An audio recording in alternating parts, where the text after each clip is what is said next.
nous avons pris l'initiative chez Léonard d'organiser régulièrement, tous les jours, à 14 heures, donc des mini-conférences d'une trentaine de minutes, avec des experts qui sont soit membres des équipes de Léonard, soit membres du réseau de Léonard, et en particulier, on s'est tourné très tôt vers les résidents de Léonard Paris, et en particulier la Fabrique de la Cité, que nous rencontrons aujourd'hui avec Chloé Voisin-Bormuth, la Fondation Vinci et le Lab Recherche Environnement. Vous l'avez compris et vous le savez, pour tous ceux qui suivaient ces événements et qui avaient eu l'occasion de nous rejoindre et de prendre part à certains des événements que nous organisons très régulièrement en temps normal à Léonard Paris, l'une des fonctions de Léonard, c'est bien de réunir les écosystèmes de contributeurs, de gens qui pensent, qui conçoivent, qui développent, qui inventent les villes de demain.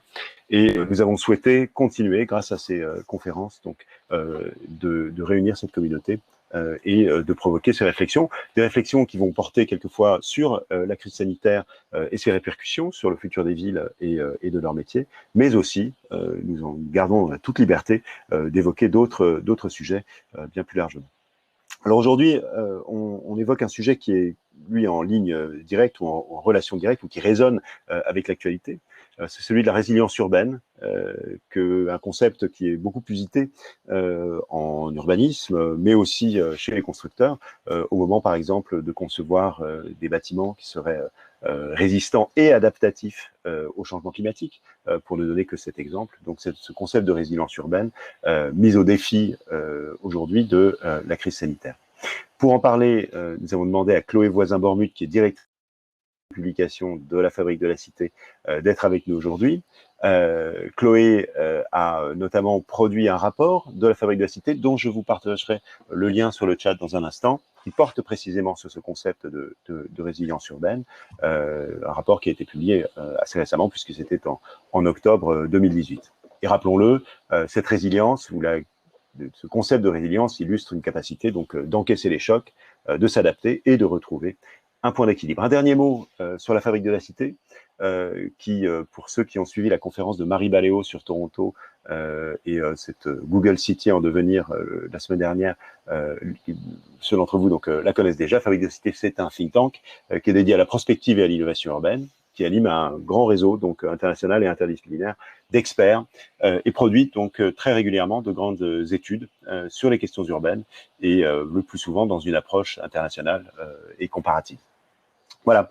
Comme d'habitude, je vais laisser la parole donc à Chloé pendant 20-30 minutes, recueillir vos questions sur le chat et je me chargerai ensuite, à l'issue de la présentation de Chloé, ces questions de les lui poser pour vous et bien évidemment, nous pourrons continuer d'échanger sur cet espace et au-delà. Voilà. Chloé, c'est à toi. Merci d'être avec nous. Merci beaucoup Mathieu pour cette présentation. Et effectivement, le fait d'être là avec vous aujourd'hui virtuellement, c'est déjà un premier acte de résilience. Donc, ce qu'on va faire aujourd'hui, c'est parler de résilience et plus précisément de résilience urbaine. Donc, je vais vous partager ma présentation. J'essaie de faire en sorte que ça marche. Alors, attendez. Hop, je vous partage mon écran.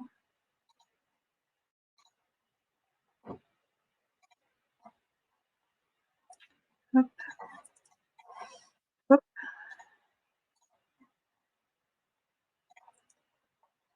Ok, parfait, ça marche. Alors, donc la question que j'aimerais aborder aujourd'hui avec vous dans une trentaine de minutes, c'est interroger avec vous la notion de résilience. Cette notion de résilience est beaucoup usitée et on peut s'interroger sur son opérationnalité. Ce que j'aimerais faire, c'est d'abord traiter du concept de résilience et de traiter de son opérationnalité et ensuite de traiter de la question qui vous occupe certainement aujourd'hui, qui est celle de la crise sanitaire. De comprendre dans quelle mesure les concepts et la façon d'analyser la résilience urbaine peut nous aider à comprendre la crise sanitaire. Donc le concept de résilience urbaine, qu'est-ce qu'on en dire? On pensait que c'est un nouvel impératif. Effectivement, le contexte est tel qu'on entend parler tout le temps de résilience. Le concept de résilience peut sembler rebattu, parfois même tellement rebattu, et cela dans des contextes tellement différents, qu'il peut sembler ne plus avoir de sens, voire même, il peut paraître suspect. Donc la question qu'on peut se poser, c'est est-ce que la résilience est devenu un nouvel impératif. Le contexte donne prise, par exemple, aujourd'hui avec la crise de l'épidémie liée au coronavirus, donc où on voit effectivement les villes qui se vident, une sorte d'apathie qui est due au confinement, à la fois la crise sanitaire qui est très forte, donc les villes et les rues qui se vident, mais par contre les hôpitaux qui sont en surchauffe, et la question qui brûle les lèvres de tout le monde, à savoir quand est-ce que ça va pouvoir redémarrer, combien de temps va durer la crise et est-ce que nous allons réussir à surmonter cette crise. Et au-delà du contexte pandémique qui nous occupe aujourd'hui, on se rend compte que nous avons tous dans la tête, quand on réfléchit à d'autres chocs, nous avons tous dans la tête des images de villes qui ont subi des chocs brutaux, plus ou moins brutaux, plus ou moins délétères, et qui, tels des phénix, ont réussi à renaître de leurs cendres. Donc là, à l'écran, par exemple, vous avez l'exemple de la Nouvelle-Orléans, avec juste après Katrina, donc avec la photo lors de l'inondation et la photo quelques années après, quand tout a été déjà reconstruit. Donc, l'actualité donne prise, mais ah oui, parce que là, vous avez, j'arrive pas à passer en plein écran. Attendez.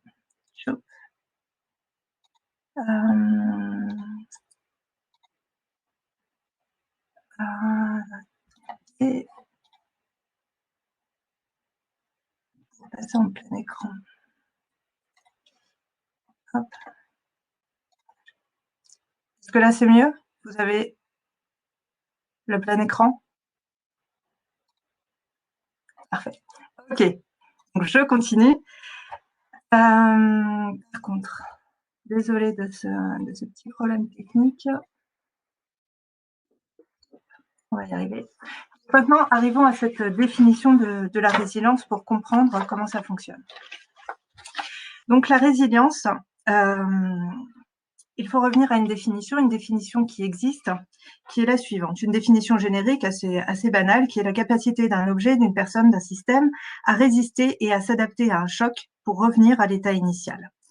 Donc du coup, on voit qu'on a une opposition entre la résilience qui vient du terme resilere, qui veut dire en latin rebondir, on a une opposition de ce terme avec le terme de résistance qui vient du latin stare, qui veut dire résister, s'adapter, résister, tenir droit.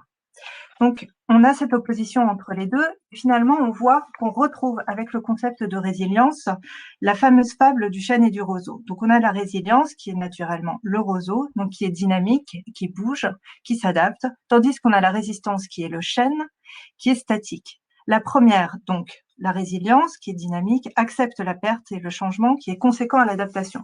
Tandis que la seconde mise sur la protection face à un choc et sur sa capacité à l'absorber, au risque de rompre si le choc est trop dur. Donc avec la résilience, qu'est-ce qu'on a? On a une approche du risque qui se trouve profondément modifiée. On abandonne l'espoir du risque zéro, on accepte la crise et on essaie d'amoindrir le choc et l'onde de choc de façon à ce que le système reste suffisamment stable pour ne pas s'effondrer. Mais au contraire pour réussir à se transformer. Donc du coup, la résilience induit une idée d'action coordonnée et de long terme, en aval comme en amont de la crise. Et pourquoi il sera intéressant de s'intéresser à la liaison entre la résilience et les villes, donc d'analyser le concept de résilience urbaine. C'est parce que les villes et les risques entretiennent une relation qui est particulièrement complexe. Les villes sont d'abord un enjeu. Elles représentent elles ont une forte vulnérabilité face au choc parce qu'elles concentrent à la fois la population, mais également le centre de pouvoir et les centres économiques. Elles ont aussi une forte vulnérabilité face au choc parce qu'elles sont interconnectées les unes entre elles. Donc, il y a cette onde de choc qui est potentiellement très importante avec la déstabilisation de tout le système et c'est ce qu'on est en train de vivre, notamment avec le coronavirus aujourd'hui. Ensuite, les villes ne sont pas seulement un enjeu. Donc, on pourrait simplifier en disant les victimes d'un aléa. Elles sont également, elles sont les victimes d'un aléa et on peut distinguer entre deux types de chocs. D'une part, des chocs qui sont brutaux, donc qui sont très très mobilisateurs, qui sont très visibles dans l'environnement. Donc ce sont les attentats, les incendies, les séismes, ou par exemple aujourd'hui une épidémie et le confinement. Donc il y a un marquage territorial qui est très fort. Et de l'autre côté, donc ces chocs brutaux sont extrêmement mobilisateurs, mais on n'a pas que ces chocs brutaux, on a aussi des chocs qui sont délétères et qui sont beaucoup moins mobilisateurs parce qu'on les voit moins. C'est par exemple parce qu'ils durent beaucoup plus longtemps et ils sont beaucoup moins saisissables. C'est la crise économique ou c'est par exemple l'exclusion sociale. Mais ces chocs qui sont délétères sont tout aussi perturbateurs du système. Par exemple, Magali Regazzit, qui est spécialiste de la résilience et des catastrophes naturelles, indique bien que la pire inondation qui pourra exister ne sera pas celle qui va déstabiliser l'ensemble du système. Ce ne sera pas celle où on aura beaucoup d'eau dans les rues, mais ce sera celle qui sera tout en souterrain et qui va réussir de l'intérieur à ruiner le système et qu'on ne verra pas. Donc on a le défi de la résilience consiste dans la capacité d'alerte, donc réussir à se mobiliser au moment où il y a un choc, mais également de réussir à se mobiliser sur le long terme, donc à la fois au-delà de l'urgence, donc une fois que la crise aiguë est passée, et en dépit de la latence. Donc quand on parle des chocs délétères, même si on n'a pas de crise très visible, il faut réussir à se mobiliser sur le long terme. Et on voit le parallèle avec la crise de la pandémie aujourd'hui, c'est que aujourd'hui c'est un choc brutal avec le confinement, c'est extrêmement visible, mais de façon à pouvoir véritablement aplatir la courbe et limiter les prochains pics épidémiques, il va falloir réussir sur du très long terme à pouvoir prendre des mesures et à maintenir, non pas le confinement, mais à maintenir les gestes barrières, à maintenir une distanciation sociale sous des conditions qui seront encore à déterminer, de façon à limiter ces différents pics épidémiques tant que nous n'aurons pas de vaccin et tant qu'il n'y aura pas une immunité collective qui sera acquise. Donc la ville, à la fois l'enjeu, mais la ville, c'est là où ça se complique, est aussi un facteur d'aggravation de l'aléa. Donc on connaît son rôle aujourd'hui dans le changement climatique, on connaît également son rôle, et c'est la crise du coronavirus qui le montre aujourd'hui, dans la fragilisation des écosystèmes et des milieux. Mais enfin, la ville, ce n'est pas qu'un enjeu, ce n'est pas qu'un facteur d'aggravation, c'est enfin aussi un acteur, et un acteur particulièrement efficace pour pouvoir lutter et pour pouvoir organiser la résilience. Pourquoi? Parce que la ville offre une échelle d'action particulièrement pertinente et également des structures de gouvernance particulièrement efficaces. Pourquoi parler de résilience aujourd'hui quand on parle de risque? En quoi cette notion peut nous apporter quelque chose? Effectivement, on peut se dire que les catastrophes ont toujours existé et en définitive, rares sont les villes qui ont été à ce point bouleversées par une catastrophe qu'elles ont disparu. Les villes s'en sont globalement remises. Donc, pourquoi avoir besoin de parler de résilience? Pourquoi avoir besoin de changer notre rapport au risque?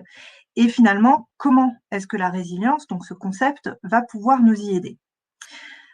On peut s'attarder sur 3 facteurs de changement qui impliquent la nécessité d'un changement de notre rapport au risque. Les catastrophes ont toujours existé, certes, mais ce qui change aujourd'hui, c'est l'accélération des phénomènes. C'est-à-dire que l'occurrence des aléas est de plus en plus importante, ce qui exige un rythme d'adaptation très différent de celui qui était exigé lors des catastrophes antérieures, à savoir qu'on a peu de temps entre les différentes catastrophes pour pouvoir s'adapter, récupérer et mettre au point des stratégies de protection. On est sur un rythme qu'il faut tenir et avec une imprévisibilité qui est assez importante. Donc finalement, on en est bien souvent réduit à seulement réagir. Deuxième facteur, les 2 facteurs suivants sont en contradiction et pourtant ils mènent exactement à la même situation, à savoir à l'incapacité à reconnaître le risque et à l'incapacité à réussir à débattre sur le risque, sur la nature du risque et sur les chemins qu'on peut prendre pour pouvoir traiter ce risque. La première position, c'est un idéal de maîtrise qui est très cher à Descartes, c'est être comme maître et possesseur de la nature. Donc l'idée est la suivante, c'est qu'il n'y aurait finalement pas de risque qui ne serait pas maîtrisable par l'innovation technique et technologique. Donc là, on est sur une position de résistance. Il serait possible, grâce à différents moyens techniques, de s'opposer aux conséquences de l'aléa, voire à réduire à ce point l'aléa que le choc n'existerait pas. Ça, c'est une première position qui conduit finalement à ne pas discuter sur le risque puisqu'on cherche à détruire le risque. Ensuite, on a une autre position qui est complètement opposée, qui est celle de la collapsologie, dont on parle beaucoup aujourd'hui, qui est la suivante, à savoir que la proposition est de dire « il est de toute manière trop tard, nous allons tous mourir, donc à quoi bon chercher à agir? Autant précipiter la chute et en profiter. » Donc là, on n'est pas sur une stratégie de résistance, on est sur une stratégie d'abandon. L'idéal de la maîtrise, comme l'idéal de la collapsologie, refuse le débat sur le risque. La résilience, elle, permet d'ouvrir une nouvelle voie. Elle permet de sortir de cette impasse de l'impasse de l'idéal de maîtrise et de la collapsologie, et elle permet d'ouvrir une nouvelle voie qui est d'autant plus efficace qu'elle montre, d'une part, qu'il est possible d'agir, d'autre part, qu'il ne s'agit pas uniquement de sauver les meubles, mais bien de continuer à faire de la ville ce lieu du plus de confort, plus de qualité de vie, avec moins. Donc elle offre une voie vers l'action collective et elle offre une voie particulièrement optimiste qui pousse vers l'action. Et on en veut pour preuve l'ensemble des réseaux de villes qui ont été créés pour promouvoir la résilience. Là, je vous ai donné l'exemple de 100 Resilient Cities, donc qui est un réseau de villes qui n'existe plus aujourd'hui, mais qui a été remplacé par un autre réseau de villes, mais peu importe. L'idée est de montrer quelle est la puissance de ces réseaux de villes. La première puissance de ces réseaux de villes qui sont créés pour promouvoir la résilience, c'est de créer un réseau d'entraide. Donc là, c'est la phrase « No city should have a failure that another city has already had ». Donc l'idée est de pouvoir partager les expériences entre les différentes villes et de pouvoir trouver plus vite des solutions pour pouvoir surmonter les difficultés. L'autre avantage de ces réseaux de villes, c'est de pouvoir mettre à disposition des différentes villes à la fois des financements, mais également des ressources en connaissances, mais également des ressources humaines. La grande force de ce réseau créé par la Rockefeller, c'est de mettre en place des Chief Resilience Officers dans différentes villes, ce qui a permis d'enclencher une dynamique d'action auprès des différentes municipalités, qui même si elles étaient peut-être sensibilisées sur la question de la résilience, n'avaient pas les moyens ou n'avaient pas suffisamment de moyens pour prendre le risque de mettre en place une structure ou de financer un poste sans savoir exactement ce que ça allait donner. Donc, la position de la Rockefeller, c'était de financer pendant 2 ans le salaire d'un Chief Resilience Officer de façon à enclencher une dynamique d'action à charge après à la municipalité, si elle était convaincue de cette démarche, de continuer ou d'arrêter ce processus de résilience dans sa propre ville. Et enfin, la force du réseau est de créer un effet d'entraînement et de motivation. Si votre voisin agit, vous avez plus tendance à agir également et à vous entraîner les uns les autres. Plus vous en faites, plus vous avez envie d'en faire.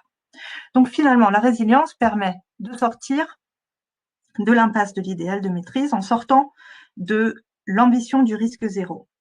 En effet, la résilience, et c'est ce à quoi on ne pense pas suffisamment, c'est réfléchir sur la perte. C'est une dimension qui est souvent occultée par l'ensemble des discours extrêmement positifs sur la résilience, dont je viens d'ailleurs de vous parler. Il ne faut pas du tout nier cette force de la résilience. C'est bien son aspect positif, tourné vers l'action, tourné vers la possibilité de faire quelque chose. Mais la résilience repose sur l'acceptation du choc et de la perte. Et accepter la perte, c'est permettre d'ouvrir le discours sur le risque et sur le risque acceptable. C'est poser la question, qu'accepte-t-on de perdre? C'est aussi poser la question, qu'est-ce que nous refusons collectivement de perdre et quel coût nous allons accepter de mettre pour refuser de perdre ce que nous ne voulons pas perdre. Donc tout ça, ça repose sur une dimension profondément politique, puisque la question qui se pose, c'est celle du débat collectif, ce que l'on veut perdre, ce que l'on ne veut pas perdre. La résilience, c'est penser système, c'est envisager différentes étapes de temps aussi, et c'est envisager différentes échelles. Donc ça, c'est ce qu'on voit sur ce petit schéma que vous avez déjà vu tout à l'heure, avec les différentes échelles de temps, donc le temps 0 qui est celui du choc, le temps 1 de la crise, le temps 2 de l'adaptation au choc, le temps 3 du retour à l'équilibre, et on pourrait même mettre un temps 4 qui est celui de la compréhension de l'ensemble des phénomènes et d'en tirer des conséquences. Donc ça, c'est les différentes échelles de temps qui arrivent à s'organiser à la fois en amont et en aval de la crise. Et on a aussi une articulation dans la résilience de différentes échelles géographiques avec ce que vous voyez en jaune, à savoir l'onde de choc.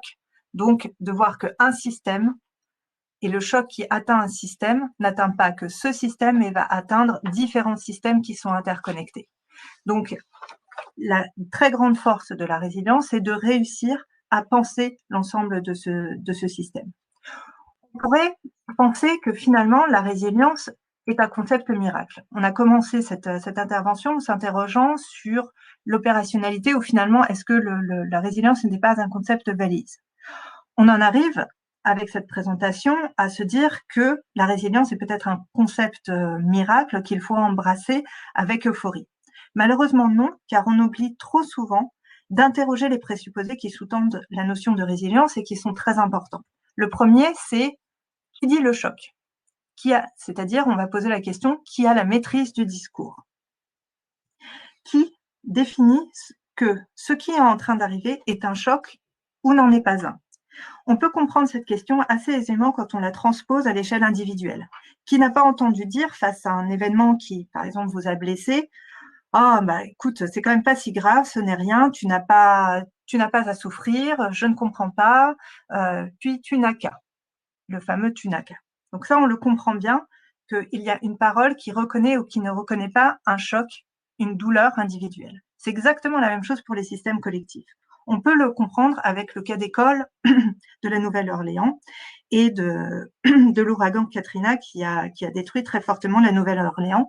Et on peut le comprendre en comparant deux discours d'Obama en visite à la Nouvelle-Orléans 10 ans après le choc de Katrina.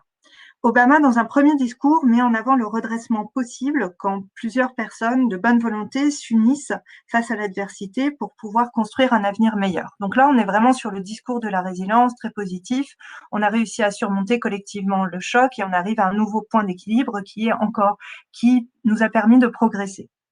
Mais dans un autre discours, quand il visite notamment les quartiers noirs de la Nouvelle-Orléans qui ne se sont pas encore relevés, il fait évoluer son discours en montrant qu'en dépit de l'ensemble des efforts qui ont été fournis, le travail n'est pas terminé. Il déclare « Le travail ne sera pas terminé tant que dans cette ville, une famille moyenne noire gagnera moitié moins qu'une famille moyenne blanche. » Donc ça nous amène à cette question finalement, qui dit que le point d'équilibre a été retrouvé? On constate bien sur ce graphique que effectivement cette question du point d'équilibre est particulièrement délicate. Ce que vous voyez, c'est en bleu, c'est la période du choc, et au moment, là en jaune, c'est au moment où la réponse face au choc a été mise en place. Donc vous voyez cette chute brutale qui est celle de l'accès aux biens alimentaires, qui concerne tout le monde, toutes les catégories sociales. Donc avec la ville de la Nouvelle-Orléans globalement en orange, et les quartiers très pauvres de West Riverside et de St. Thomas Development, donc, et de Seventh Ward. Donc, ils sont les quartiers les plus pauvres de la Nouvelle-Orléans et majoritairement noirs. Donc, on voit qu'effectivement, on retourne à un point d'équilibre, à savoir que chacun retrouve la position qu'il avait avant le choc dans son accès à la nourriture. Sauf que ce point d'équilibre est un point d'équilibre qui rétablit une situation inégalitaire, puisque finalement, l'accès à la nourriture des quartiers les plus défavorisés reste extrêmement faible par rapport à la majorité blanche à l'ensemble de la ville, donc en moyenne. Donc finalement, quand on interroge les différents types de populations de la Nouvelle-Orléans, on se rend compte que la majorité de la population blanche de la Nouvelle-Orléans déclare 10 ans après que le choc a été surmonté, donc on est arrivé à un point d'équilibre, tandis que 3/5 de la population noire déclare que le choc n'est pas terminé pour eux et que la reconstruction est encore à venir. Donc finalement, la grande question qui se pose quand on va parler de résilience, c'est de faire attention à qui maîtrise le discours, qui a la possibilité de dire le choc et quand le choc est terminé. Ensuite, on a un autre présupposé qui est extrêmement fort dans la résilience, c'est celui de l'amélioration, donc que j'ai nommé tous des héros. À la résilience est en effet souvent attachée une idée d'amélioration. Finalement, l'idée serait que le choc, la crise, permettrait une reconstruction meilleure. On a ici cette idée de l'électrochoc salvateur qui permettrait de fédérer toutes les énergies, ou encore l'idée de la destruction créatrice de valeur. Pour faire un parallèle avec la pandémie actuellement, on retrouve bien l'ensemble de ces discours. D'une part, avec une tendance à vouloir lire dans l'épidémie un signe qui nous signifierait qu'il est temps désormais de changer, qu'il est temps de devenir meilleur. Que finalement, cette sorte de pandémie serait comme une sorte de punition d'une situation antérieure qui n'était pas vivable. Ensuite, on a un deuxième discours avec la question du coronavirus, qui est celle de la tendance à voir dans l'épidémie une occasion à saisir pour opérer des transformations nécessaires et devenir meilleur, par exemple sur le changement climatique. Donc, on voit bien que là, il y a cette idée d'utiliser un événement dramatique, non pas d'essayer de se concentrer sur cet événement dramatique, mais de le saisir pour un autre but. Donc, c'est tout derrière l'ensemble de ces discours. L'idée est que survivre ne suffit pas, il s'agit de devenir meilleur. Donc on voit bien que derrière le concept de résilience, il y a une forte connotation morale, voire moralisatrice, dont il faut se méfier. D'une part parce que ça conduit à la tendance de voir une marche de l'histoire, et deuxièmement parce qu'il y a une forte tendance à vouloir ainsi distribuer les bons points et à montrer aussi du doigt donc les bons points pour ceux qui arrivent à être résilients et aussi à montrer du doigt ceux qui ne le sont pas. La résilience, enfin, on peut s'interroger si c'est un projet qui est plus technique ou plus politique. La résilience est souvent comprise comme la simple mise en cohérence des actions des différents acteurs. À savoir, il suffirait de penser avec la résilience, tout est déjà là, il faut simplement mieux coordonner les différents acteurs et peut-être abattre quelques silos, mais finalement, l'ensemble des solutions sont ici. La tendance ici et le présupposé dont il faut se méfier, c'est d'édicter des modes d'emploi en argumentant sur le fait que tout le monde peut devenir résilient. Il suffirait finalement de suivre un mode d'emploi, d'être bien obéissant, de bien suivre les protocoles, et dans ce cas-là, tout le monde peut devenir résilient et surmonter une crise. Pour mieux comprendre l'ensemble de ces présupposés, prenons l'exemple du commandant Sully et de l'amérissage de son US Airways 1549 dans l'Hudson et aussi du procès qui s'en est suivi. Donc pour vous rappeler cette histoire, c'est l'avion du commandant Sullenberg a rencontré un vol d'oie de Bernage peu après avoir décollé de l'aéroport de LaGuardia à New York. Ce choc a provoqué l'arrêt des deux moteurs et le commandant Sullenberg a choisi contre les instructions de la tour de contrôle de faire atterrir l'avion non pas en revenant à l'aéroport de LaGuardia ou d'un autre aéroport à proximité, mais de faire amérir l'avion dans l'Hudson, cas qui n'était jamais arrivé et qui, a priori, selon l'ensemble des protocoles, conduisait à un crash et donc à la perte de l'ensemble de l'équipage et des passagers.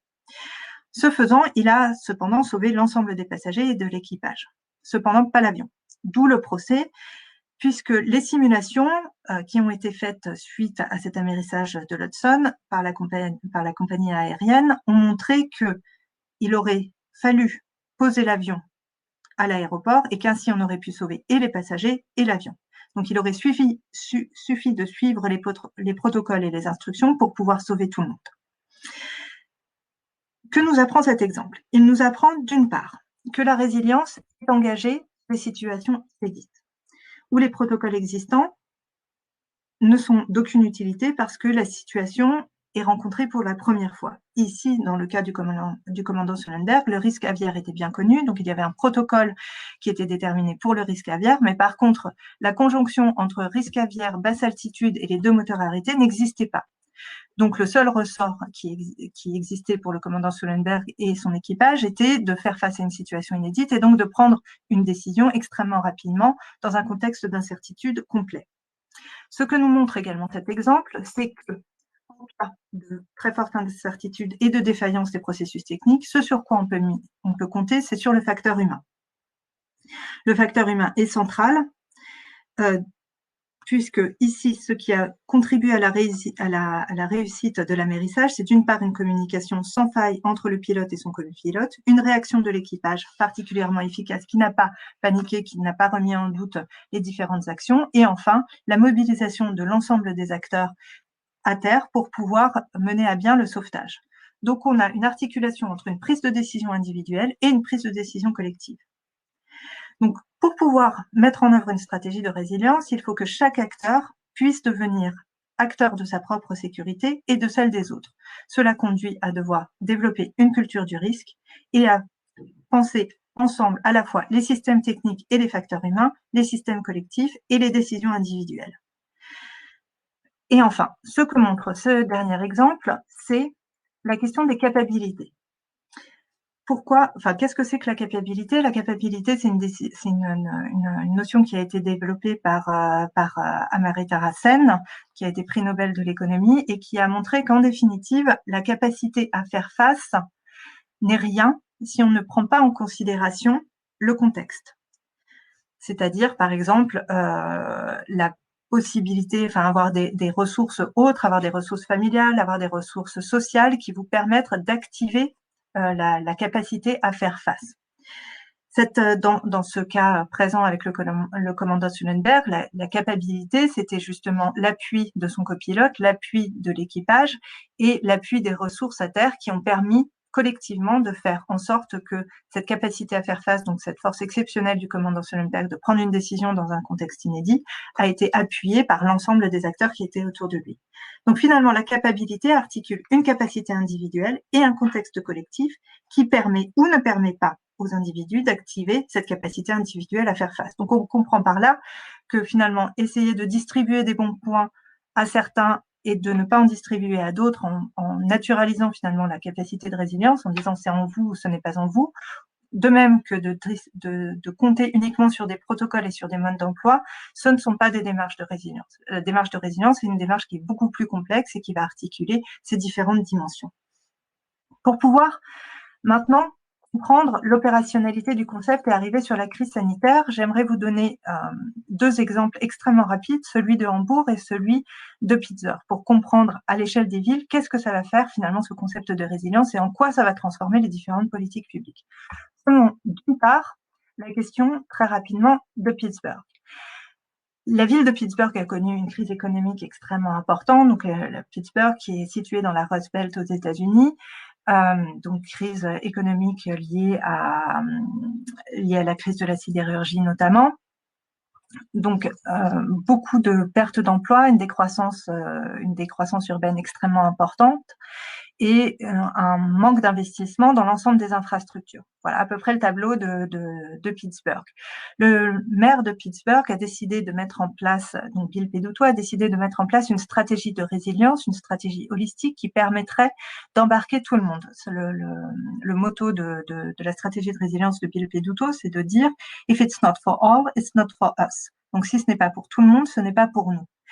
Très concrètement, comment ça va se traduire? Ça va se traduire, prenons un seul exemple, qui est celui l'exemple de la politique de déplacement, qui est devenue, sous l'égide de la nouvelle directrice du département, Karine Eriks, un département des déplacements et de la mobilité. Donc c'est pourquoi c'est très important de passer du terme de déplacement à une politique de mobilité, c'est parce que ce que vous voyez sur la slide, c'est de dire que finalement, la mobilité, ce n'est pas seulement le fait de déplacer des personnes, puisque ça, finalement, c'est un but qui est tout à fait louable, mais qui est somme toute pas très intéressant. Ce qui est intéressant dans une stratégie de résilience, c'est de dire qu'il faut réussir à faire en sorte que la plupart des personnes, que tout le monde arrive à se déplacer librement pour pouvoir accéder à la mobilité sociale. Donc, de pouvoir accéder à un meilleur emploi, à un meilleur logement et à tout plein de nouvelles opportunités qui permettent l'épanouissement individuel et collectif. Et très concrètement, ça veut dire que au lieu d'avoir une politique de déplacement qui est centrée uniquement sur des investissements sur les infrastructures, on va avoir effectivement des infrastructures qui sont financées de façon à limiter les risques et à faciliter des déplacements, mais on va avoir aussi un objectif de sécurité. Donc le premier but de la mobilité de Pittsburgh, c'est de dire que personne ne meurt ou personne n'est accidenté sur les routes. Le deuxième but, c'est de dire que le budget alloué à la mobilité ne va pas gréver le budget alloué à la fois à la nourriture et également au logement. Et c'est de dire également que grâce à cet objectif de mobilité, on va pouvoir accéder à une nourriture saine à pied, donc une ville des courtes distances. Donc vous voyez qu'on est bien loin quand on adopte une stratégie de résilience, on est bien loin d'avoir un unique but, à savoir déplacer des gens, mais on a un but qui est plus englobant, qui est celui de la mobilité sociale. Prenons un autre exemple pour comprendre une autre dimension de la résilience, qui est celle de l'action sur le long terme. Parce que souvent, on réfléchit effectivement sur une action de résilience, de dire que ça permet de tirer des leçons pour l'avenir. Le cas de la crise des réfugiés et de la réaction de Hambourg est particulièrement intéressant à cet égard. Pourquoi ? Parce que à la suite de la décision d'Angela Merkel d'ouvrir les frontières de l'Allemagne pour accueillir les réfugiés donc, lors de la crise en 2015-2016, on a vu les différentes villes allemandes réagir de manière assez différente. Et la ville de Hambourg a adopté une stratégie particulièrement intéressante. D'une part, ils ont mis en place une structure ad hoc permettant de coordonner l'ensemble des actions mises en place et d'inventer des nouvelles actions. On n'est pas que sur de la coordination, mais on est aussi sur l'invention de nouveaux protocoles d'action pour pouvoir accueillir les familles des réfugiés, notamment penser donc logement temporaire, mais penser immédiatement à l'inclusion sociale et où est-ce qu'on peut placer les différents logements temporaires de façon à pouvoir faire accéder à l'ensemble des aménités de la ville une population qui ne peut pas se déplacer par voiture, mais uniquement en transport en commun. Mais on a aussi une réflexion qui allait sur le long terme en se disant que finalement, la crise des réfugiés telle qu'elle était vécue par l'Allemagne n'était pas une crise des réfugiés, mais était en définitive une crise du logement. Si il y avait une telle difficulté pour absorber ces quelques milliers de personnes qui arrivaient dans une ville, c'était dû au fait qu'on manquait de logements abordables et que finalement cette crise des réfugiés était révélatrice d'une crise qui était plus profonde et qui concernait l'ensemble des Allemands, qui était celle de la disponibilité du logement abordable. Donc les réflexions qui ont été menées à Hambourg, mais aussi dans différentes villes d'Allemagne, a été de voir dans quelle mesure on peut, en testant immédiatement des logements qui permettraient à la fois, aujourd'hui, de faire face à la crise des réfugiés et demain, de faire face à la crise du logement abordable. Donc, c'est en ça qu'on a une démarche de résilience. C'est une démarche holistique qui est de comprendre d'où vient la crise, au-delà du choc brutal, et d'essayer de trouver des solutions face aux différents chocs délétères. Maintenant, arrivons à la question de la résilience et de la crise sanitaire. Il est assez difficile aujourd'hui de discuter, d'avoir une vision qui est une vision extrêmement profonde de la résilience et de la crise sanitaire, puisque nous sommes en plein dans la crise et je n'ai pas du tout prétention ici d'en faire une analyse qui est absolument solide. Ce que j'aimerais vous partager, c'est plutôt quelques pistes de réflexion, notamment en utilisant les différents cadres analytiques qu'on a utilisés pour comprendre la résilience urbaine. Et à prendre avec précaution. Voyons d'abord, revenons à ce petit schéma sur les différents pas de temps de la crise. Qu'est-ce qu'on voit ? On voit le choc. Donc le choc, ça a été le choc, on suppose pour le moment qu'il vient de Chine. Le premier temps de réaction a été un temps de négation face à la peur, de fâcher les autorités. Donc la première idée a été de cacher le choc, de faire en sorte finalement, il y a eu ce premier idéal de maîtrise qui était de dire bon bah finalement on va essayer de maîtriser ces cas et peut-être ni vu ni connu on arrivera à s'en sortir. Donc là on était face à un choc délétère qui s'est transformé en un choc brutal avec la dynamique exponentielle du virus que l'on connaît aujourd'hui.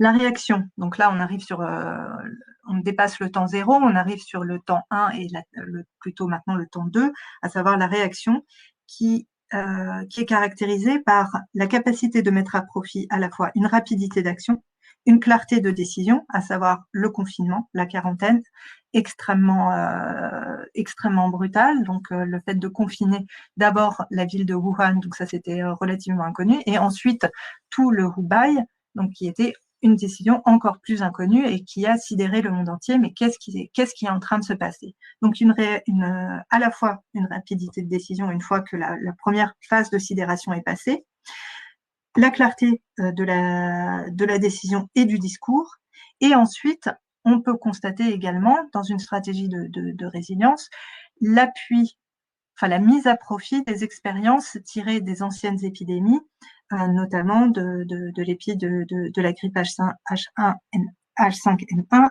H1N5, oui, bon, vous voyez là, je me suis mélangée dans les appellations, et aussi face à l'épidémie de SRAS. On voit aussi la même stratégie, la même capacité à tirer des leçons des différentes crises épidémiques sans qu'on soit sur un strict renouvellement exactement des mêmes protocoles en Corée du Sud. On a ici le cas d'une démarche qui est incrémentale, donc une adaptation des différentes mesures face à l'évolution de la situation. Donc, on n'est pas sur des protocoles définitifs, mais on est plutôt sur une adaptation au fur et à mesure jusqu'à un retour à l'équilibre qui est relativement récent, qui n'est pas pour le moment un retour à la normale, puisque il est certain qu'il s'agit aujourd'hui de continuer à vivre avec le virus, même si le confinement est levé. Et il faut vivre avec aussi une crise économique et avec une pandémie mondiale. Donc là, c'est la question de l'onde de choc. Donc on retrouve bien l'ensemble des éléments de ce petit schéma. Ensuite, on peut essayer de réfléchir à non, je vais revenir ici, un autre élément encore, qui est cette question de l'onde de choc. Qu'est-ce qu'elle nous apprend, cette onde de choc? Que, bien entendu, que le virus voyage avec les hommes, donc la crise, que la pandémie est aussi révélatrice de notre contexte d'interconnexion généralisée et de l'avancement de la mondialisation, certes. Donc on pourrait définir finalement la pandémie comme une crise du lien. Et elle est c'est une analyse qui est faite par plusieurs experts, par plusieurs journalistes, de finalement montrer que le lien qui nous unit tous nous met en danger. Mais j'aimerais mettre en perspective autre chose, à savoir de comprendre que on est certes dans un certain sens sur une crise du lien, avec une pandémie qui est mondiale, mais on est aussi sur une perspective de sortie de crise grâce au lien international, notamment grâce à l'échange d'expériences. Donc, on voit que les décisions que nous prenons aujourd'hui sont aussi appuyées sur les expériences qui ont été menées dans les pays qui ont été premièrement touchés par l'épidémie. Et on peut voir également que le lien qui nous unit est aussi le lien de la connaissance, et que la recherche, dès le départ, dès l'arrivée de ce nouveau virus, même avant de savoir que la dynamique, même avant de connaître la dynamique exponentielle de ce virus, la recherche, les chercheurs chinois ont immédiatement décodé le génome de ce virus et l'ont mis en open source de façon à pouvoir commencer la recherche médicale sur les façons sur les médications possibles pour faire face à ce virus. Donc, là où on peut aller aussi, c'est de reprendre ce schéma sur enjeu, facteur, acteur. Ville et pandémie, donc dans quelle mesure la ville est un enjeu. Donc là on retrouve les questions de vulnérabilité, les villes sont à l'arrêt, confinement, donc arrêt de l'activité économique. Donc là, vous voyez bien le contexte de vulnérabilité particulier des villes. Ensuite, la question du facteur. La question du facteur est assez complexe. Beaucoup veulent voir dans les villes un facteur d'aggravation de l'aléa, notamment avec nos villes denses. Et donc finalement, ce serait de dire que la forme urbaine est un facteur particulier d'aggravation d'une pandémie en raison de la difficulté de mettre en œuvre la distanciation sociale. Dans un certain sens, naturellement, mais dans un autre sens, on peut constater que les périphéries sont tout aussi touchées par le coronavirus et par l'épidémie que les villes denses. Ici, il faut davantage mettre en avant la responsabilité collective et individuelle et de mettre en œuvre des gestes barrières plutôt que penser forme urbaine, à mon avis. Ensuite, là où par contre les villes sont un facteur d'aggravation de l'aléa, je pense qu'on peut davantage le trouver dans la déstabilisation des écosystèmes avec les différents fronts d'urbanisation qui poussent à une interface accrue entre animaux, hommes et écosystèmes. d'où les épidémiologistes ont largement montré déjà bien plus tôt sur ce risque dans des interfaces qui sont de plus en plus fragilisées et de plus en plus rapprochées entre animaux, hommes et écosystèmes pour faire ressortir, notamment dans des hôtes animaux, des virus qui peuvent se transmettre à l'homme potentiellement. Et enfin, les villes sont acteurs. Pourquoi? Parce que, naturellement, avec le système hospitalier, donc qui accueille majoritairement dans les villes et qui permettent d'organiser un accueil de masse, il faut pouvoir aussi avoir des équipements sanitaires qui ne sont possibles que dans des établissements humains de taille suffisamment importante. Et on a également, les villes sont acteurs car ce sont elles qui sont capables d'organiser le confinement et de garantir l'approvisionnement. Donc finalement, quelle perspective nous pouvons tirer face à ce couple épidémie, ville, vulnérabilité, résilience? Donc si on part du principe que la résilience permet de réduire nos vulnérabilités, quelles seraient finalement les vulnérabilités sur lesquelles il faudrait agir pour pouvoir travailler sur la résilience de nos sociétés urbaines face au risque de l'épidémie? Il me semble qu'il y a différentes pistes. La première pourrait être trouvée dans la sécurité d'approvisionnement. Donc l'approvisionnement d'abord des hôpitaux. Donc là, il y a effectivement la crise actuelle a montré la difficulté des hôpitaux à faire face, même s'il faut bien noter qu'aucun hôpital, même le plus sophistiqué qu'il soit, ne peut être dimensionné pour faire face à une pandémie telle qu'elle a été pensée aujourd'hui. Donc on n'est pas sur des questions de dimensionnement complet des hôpitaux, mais plutôt de réfléchir à avoir une médecine de prévention et une possibilité de faire bouger la médecine conventionnelle à une médecine de crise extrêmement rapidement. Et là, on voit déjà aujourd'hui, même si les hôpitaux sont mis à rude épreuve, la résilience des personnels soignants est déjà en œuvre. Mais la question de la sécurité d'approvisionnement, ne concerne pas que les hôpitaux et le secteur médical de façon générale, mais également l'approvisionnement des villes avec toutes les réflexions qui sont menées sur, cette fois-ci, effectivement, sur le contexte d'interdépendance de nos différentes économies et de voir si les interdépendances, si les connexions sont coupées entre les différents pays, comment est-ce qu'on peut malgré tout avoir une sécurité d'approvisionnement et garantir la continuité des chaînes logistiques. L'autre travail sur les vulnérabilités peut être celui de renforcer le lien et les coopérations. Et c'est là où on voit que ces liens et ces coopérations qui sont beaucoup critiqués aujourd'hui, donc les liens internationaux dans la perspective de la pandémie, sont malgré tout à éclairer sous un nouveau jour, notamment avec la solidarité internationale vis-à-vis du soin. Donc là, vous avez cet avion italien qui a été affrété pour pouvoir amener des patients italiens dans les hôpitaux allemands qui ne sont pas encore surchargés. Je vous ai donné aussi l'exemple à côté qui est celui de la petite ville de Little Town, à côté de Christchurch en Nouvelle-Zélande, et ça nous permet en fait, cette petite ville, là, c'est une fête qui a été mise en œuvre 4 jours après un tremblement de terre. Et qui permet de montrer la force du lien. Donc la force du lien de la communauté qui permet à une communauté, quand elle est touchée par une crise, de pouvoir faire face collectivement à ce choc. Et ce sens de la communauté n'est pas créé le jour du choc. Il est créé par différentes actions qui sont menées bien en amont, donc dans un temps beaucoup plus long, sur plusieurs années. La petite ville de Littleton est caractéristique et un cas d'école à cet égard, puisqu'ils ont mis notamment, ils avaient un sens très très profond de la communauté, ce qui a permis de relever extrêmement rapidement la ville.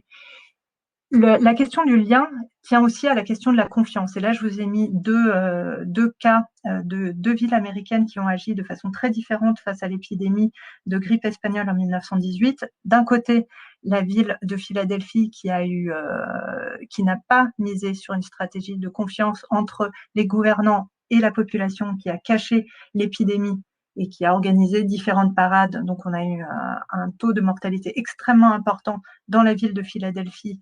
Et du coup, vu que les autorités publiques n'avaient pas signifié que cette épidémie existait, la confiance a été mise à mal. Et quand la ville a essayé de faire appel aux volontaires dans la ville de Philadelphie pour pouvoir faire face à l'épidémie qui s'était aggravée, les volontaires n'ont jamais répondu à l'appel. Donc, ce qui a aggravé encore le taux de mortalité, notamment les malades n'ont pas été approvisionnés, etc.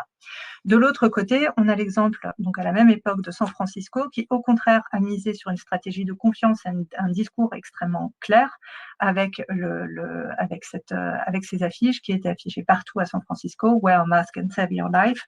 Et du coup, on a une réserve sanitaire qui s'est constituée immédiatement. Donc ça prouve l'importance d'un discours extrêmement clair et une communication de crise qui mise non pas sur le fait de cacher, mais de dire clairement ce qui est en train de se passer, parce que ce qui crée la défiance et ce qui crée la peur, ce n'est pas finalement le choc ou le risque, mais c'est le fait de ne pas savoir.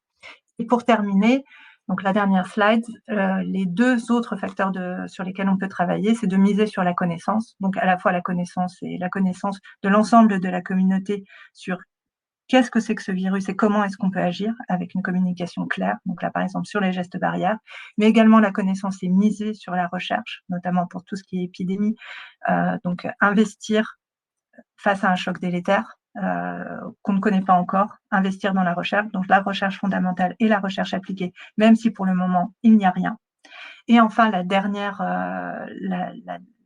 brique qui me semble être intéressante, sans que cela exclue d'autres auxquelles je n'aurais pas pensé naturellement, c'est aussi un effort de mitigation, donc pas uniquement d'adaptation, mais également de mitigation, qui est celui d'essayer de réduire l'aléa, notamment en repensant les interfaces hommes, animaux et écosystèmes. Et à cet égard, je vous invite à consulter le projet One Health qui est défendu par l'AFD déjà dès 2018, qui montrait l'importance de repenser ces interfaces de façon à réduire le risque de pandémie ou d'épidémie et de garantir de façon plus globale même une qualité sanitaire plus importante. Voilà, ceci ne sont que des pistes et cela nécessite naturellement encore beaucoup de réflexion. Et je vous incite à poser vos questions, même si j'ai été plus longue que prévu. Je vous remercie pour votre attention. À toi, Mathieu. Merci, Chloé. Alors oui, ça n'est plus une demi-heure pour demain. Disons que c'était 1 heure pour demain, mais le sujet en vaut largement la peine et le temps que tu as bien voulu nous donner. Merci.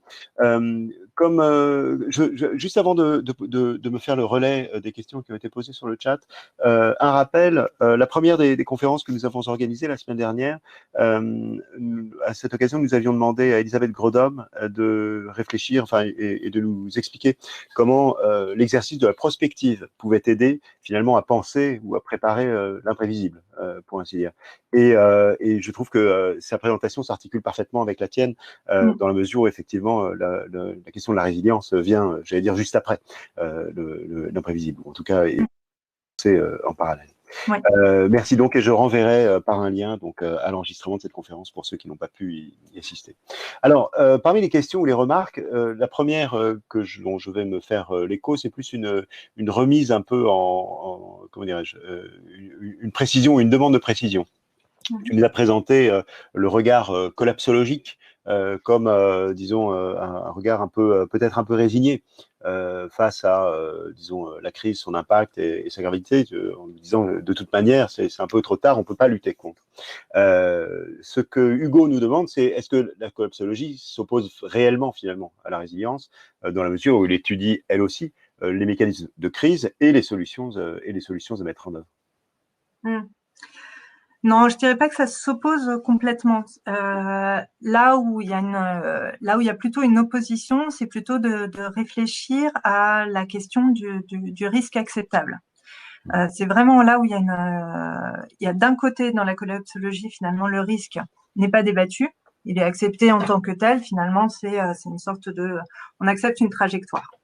Après, on va peut-être chercher des moyens d'adaptation face à cette trajectoire, mais la trajectoire est globalement acceptée, tandis que dans la stratégie de résilience, une stratégie de résilience ne peut reposer que sur un débat public sur quelle est la nature du risque et qu'est-ce qu'on accepte de perdre et qu'est-ce qu'on n'accepte pas de perdre. Donc, il y a, contrairement à la collapsologie, il y a l'idée de ne pas vouloir perdre quelque chose aussi. Et là-dessus, donc, ça permet de mettre en face les moyens à disposition et l'action.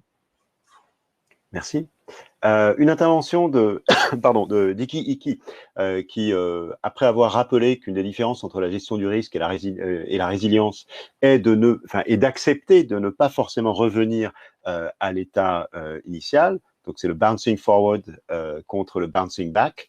Iki Iki nous demande, au fond, si tu penses que les réseaux de coopération, et en particulier les réseaux de coopération de villes, alors on a mentionné 100RC, 100 Resilient Cities, qui a cessé d'opérer. Intéressant d'ailleurs que tu nous dises quels autres réseaux tu vois.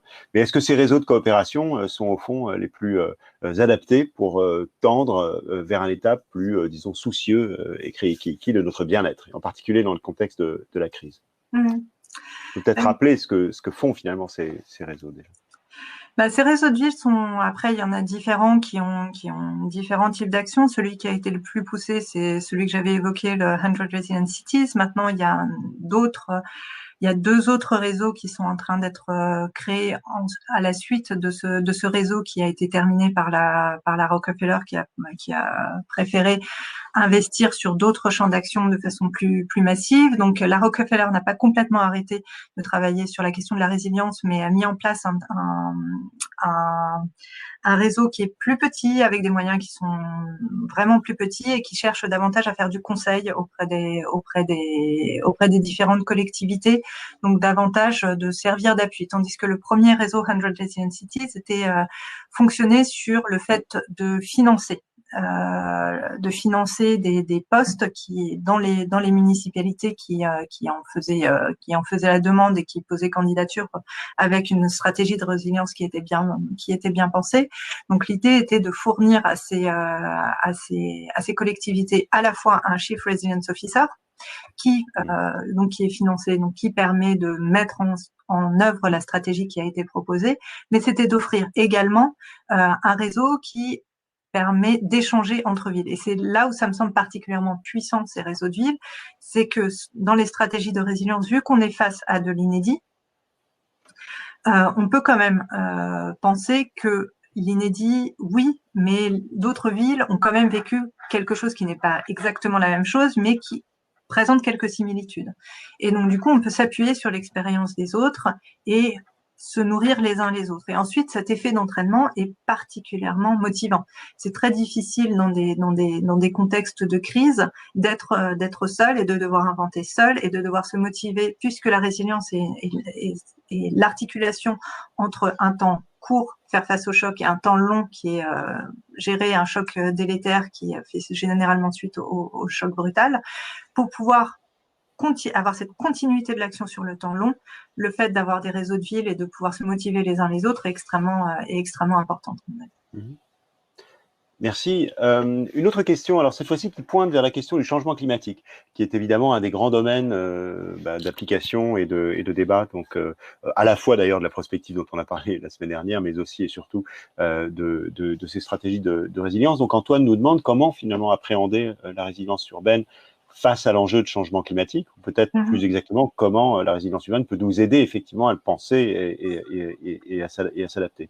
Il n'y a pas de choc unique à proprement parler, mais éventuellement des successions de phénomènes climatiques. Il n'y a pas de retour à l'équilibre en vision macro, que tu as décrit comme une cible, mais plutôt des dérives lentes et une transformation du système sur une durée assez longue. Donc, comment est-ce que et j'en profite pour compléter la question d'Antoine.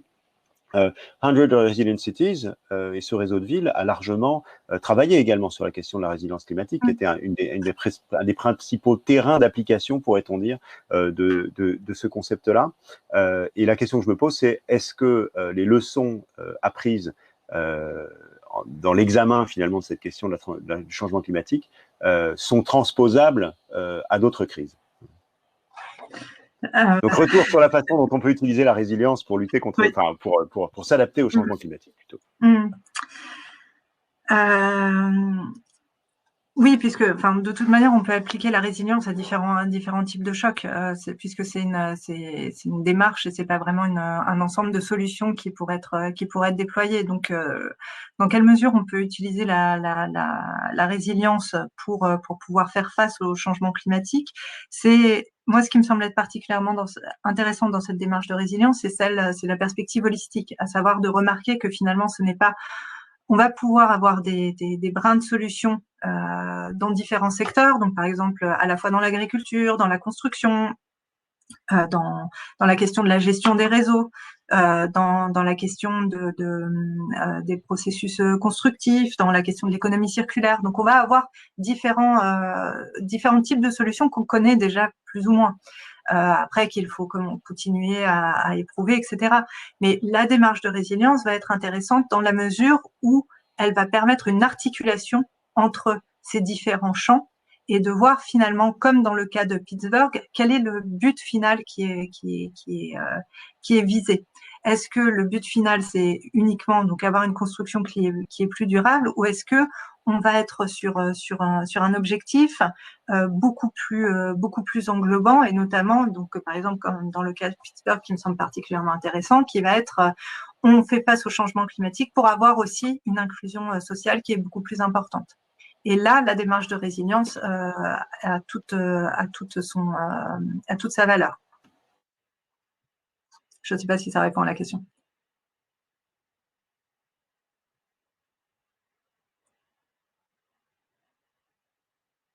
Mathieu?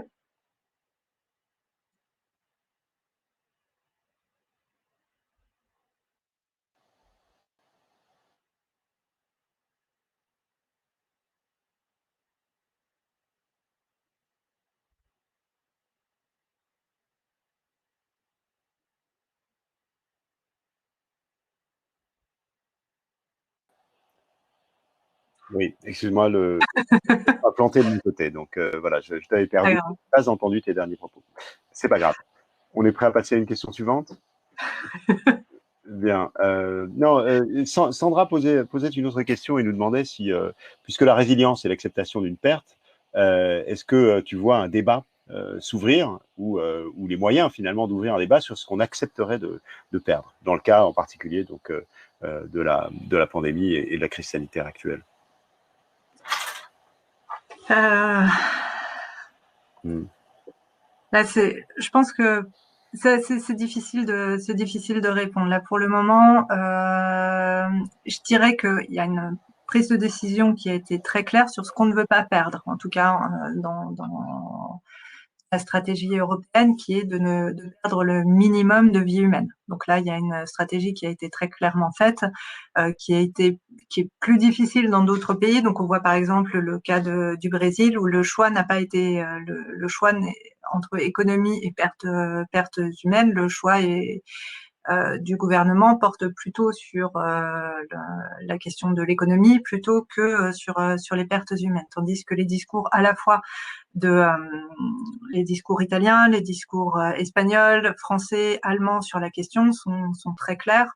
On préfère un confinement au risque d'avoir des pertes économiques importantes, mais les pertes humaines n'ont pas de prix. Donc pour le moment, c'est ce que je vois dessiner, mais après, de façon plus globale, je me prononcerai pas. Je t'entends pas. Une dernière question, puisque nous avons pris pas mal de temps pour évoquer ces différents sujets aujourd'hui. Une question de Selam qui remarque que les décisions prises pour lutter contre le virus sont mises en œuvre dans une approche très descendante. Et est-ce qu'on a vu des exemples où des villes embarqueraient les citoyens dans la prise de décision ou construiraient des outils de démocratie, de participation citoyenne en temps de crise? Alors, si la question se porte uniquement sur la question de la pandémie actuelle, donc ce qu'on peut constater, c'est que c'est plutôt deux discours assez différents entre la France et l'Allemagne, par exemple. Entre la France, le discours martial d'Emmanuel Macron qui justifie le confinement par un risque épidémique. qui est très important. Donc là, effectivement, on est très sur du top-down avec plusieurs questions qui ont été menées sur la clarté du discours politique pour, enfin, en tout cas, les différentes étapes pour arriver à cette déclaration. De l'autre côté, on a le discours allemand de Angela Merkel qui était assez différent et qui misait davantage sur la responsabilité individuelle. Donc, il n'a pas parlé d'état de guerre, mais plutôt d'insister sur le fait que chacun était responsable de sa santé et de la santé de ceux auxquels il tenait. Donc, on est davantage sur deux types de responsabilités où on peut le penser, mise davantage sur le collectif et sur la responsabilité du côté allemand et moins du côté français. Ceci dit, les deux politiques sont exactement les mêmes et ont quand même pour but de dire que dans un contexte extrêmement particulier, on n'est pas sur une question de participation et de débat. Il y a un état d'urgence sanitaire, la situation est telle que la décision doit être prise envers et contre tout. Même si on peut s'interroger sur les questions davantage de discours politique et comment amener, selon quelles étapes on peut amener finalement à cette conclusion. Merci Chloé. Est-ce que tu m'entends? Oui, parfait. Oui. Merci à tous. Je vous propose de nous en tenir là et peut-être pour ceux qui souhaitent prolonger le débat, de rejoindre l'onglet Networking qui se trouve à gauche de l'écran. Vous aurez le loisir de vous rencontrer et d'échanger donc brièvement avec Chloé, si elle peut rester également un peu, mais aussi avec les autres participants à cette conférence. Je vous remercie tous d'être venus, de nous avoir écoutés avec nous. Je vous donne rendez-vous dès demain pour une rencontre avec Nicolas Dietry, qui est le fondateur de Yes We Camp, qui est un collectif que bon nombre d'entre vous connaissez certainement, qui ouvre la voie en matière d'urbanisme temporaire et d'application finalement sociale des espaces quelquefois délaissés. Voilà, donc j'espère vous y retrouver. Je remercie encore Chloé d'avoir bien voulu se prêter au jeu et répondre à toutes vos questions et nous faire cette excellente présentation. Je vous transmettrai comme d'habitude également l'enregistrement de nos échanges et le lien vers la présentation de Chloé dès cette fin de journée ou dès la soirée. Merci voilà. beaucoup. Merci à tous. Merci encore Chloé. À bientôt. Au revoir. Au revoir.